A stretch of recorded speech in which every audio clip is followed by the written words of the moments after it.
মই আপোনাৰ পৰাই জানিছোঁ আজিৰ দিনটো আমাৰ কাৰণে অত্যন্ত গুৰুত্বপূৰ্ণ দিন, এটা বিশেষ দিন। মই আগতেই কৈছোঁ যে এইবাৰ NDA পূৰ্বতকৈ অধিক আসন লৈ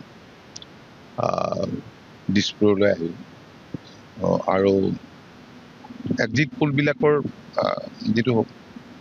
যিটো সমীক্ষা বিভিন্ন গ্ৰুপৰ তেনেকুৱাই দেখা যায়। গতিকে আমি নিশ্চিত নিশ্চয় মই আশা কৰোঁ যে বেছি ভোট আমি আমাৰ সমষ্টিত পাম। আৰু প্ৰায়বিলাকতে এইবাৰ পৰিৱেশটো সম্পূৰ্ণ সুকীয়া।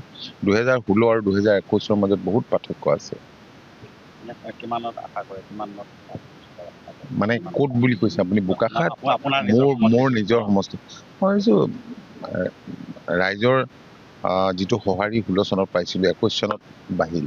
আৰু এইবাৰ মই যিটো অনুভৱ কৰিছোঁ ঘূৰি পকি, আৰু আমাৰ কেওটা দলৰ কৰ্মকৰ্তাই যিদৰে ৰাইজৰ লগত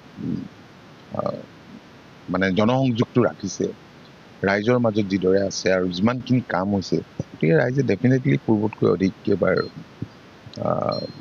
অধিক ভোট দিব। বহুত বেছি হ'ব, পূৰ্বতকৈ বহুত বেছি হ'ব।